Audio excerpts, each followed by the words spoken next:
axis selected also. I probably should have used the y-axis when I selected the planar mapping.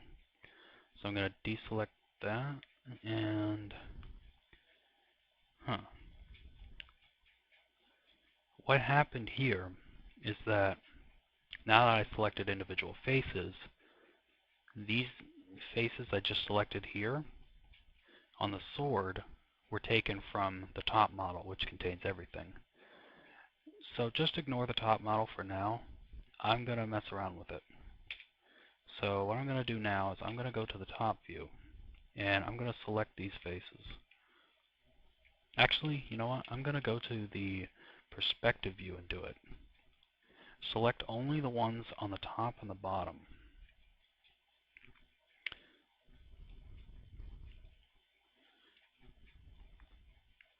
Now what this will do is it will basically take all of these things on the top view and the bottom. Although I'm noticing something weird here that I'm going to run into with this section. Yeah, this one, because I don't see any faces on it, which is sort of weird. But I bet what it is it's inside the model. Yes, you can go inside the model, so watch out for that stuff. Okay. I'm just going to try it now and see what happens. So let me do another, yes, do it from the top view. Go to planar mapping options box. I'm going to try the y-axis, hit apply, and let's look at the UV texture editor. Now notice that it isn't visible right now, the stuff in the bottom, but let me deselect this and you'll see. It should, in fact, I'm going to move this to the top because there are going to be some conflicts, but I'm going to remove them anyway, but just to be safe. Okay, so what happened is you have on the top, it's just the top and the bottom. The middle one is the other stuff. The bottom is one side. So now we want to do another planar map.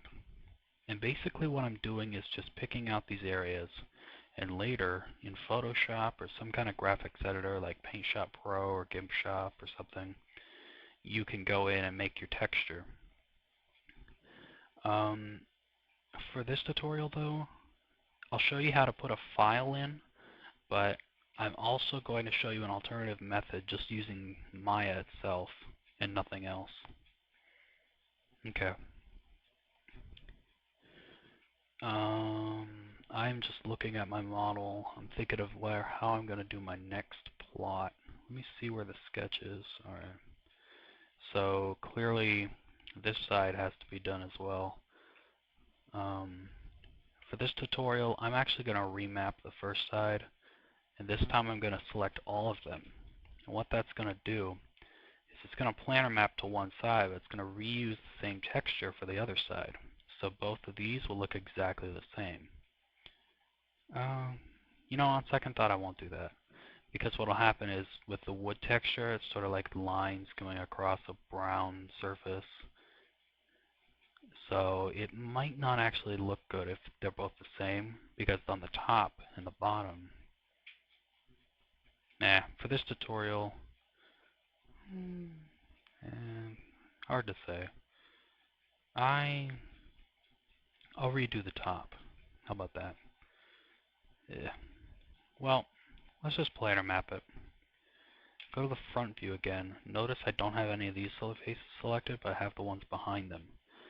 Do the z-axis again, apply, go in here to the UV texture editor, stretch this out, and I'm just going to place it there. Deselect here. You'll notice that because I moved that, there are some extra lines here.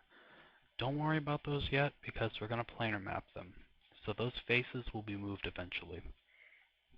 The next step is we're going to go back to perspective. We're going to redo the top because I'm a retard and I messed up. So shift select these on the top, only the top.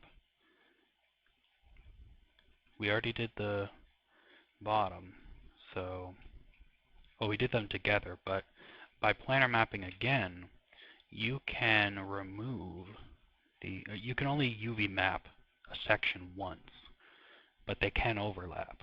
So what you want to do is basically plot a place to every part of the grid you have to work with.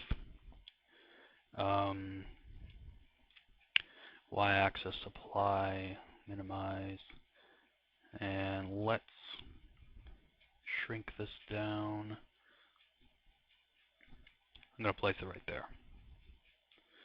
Deselect.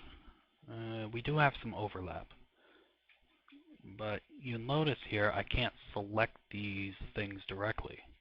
What you can do is you can select the UVs, but that's probably not a good method. You can select the vertexes, but that picks all the vertexes. You can select the faces, which is probably the best method. That's what we want to do here. There are only 4 faces here, but I just want these out of the way.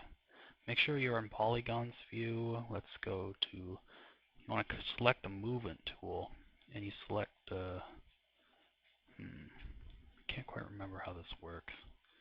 This is the part that always messes me up with the UV textures, but I'll skip this part and get to the part with me actually doing this once I get it working. Okay, so you click that button. I'm going to have to, that button, let me isolate it just to make sure. That button, okay? Alright, so you press that. For some reason I can't highlight it, but it gives you the movement selection tool. I'm going to actually scale this because I need it out of the way. Or again, you don't want to overlap. So now you can select the movement tool again. I bet I could scale this outward.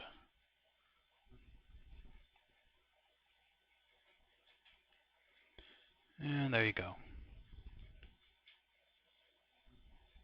And that's the key to this. The key is select the faces.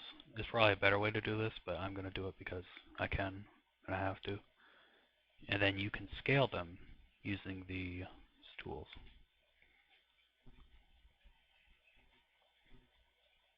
When you select the yellow box, you scale both the Y and the X. Notice that there's no Z-plane because this is a flat image that you're saving. Okay, enough of that. Alright, so we got a little bit more space. Also note that there's a gray section and then there's this other section. Four parts to this, but you can only use one. Don't ask me why. It's just the way they did it. I don't know about Autodesk Maya. Yeah. Okay. So, let's minimize that. No, I think 3ds Max does that too, but I could be wrong. But that's way off topic. Alright. We have 2 obstacles left. We have the top and the bottom of the hilt, and we have this part here, the bottom of the sword.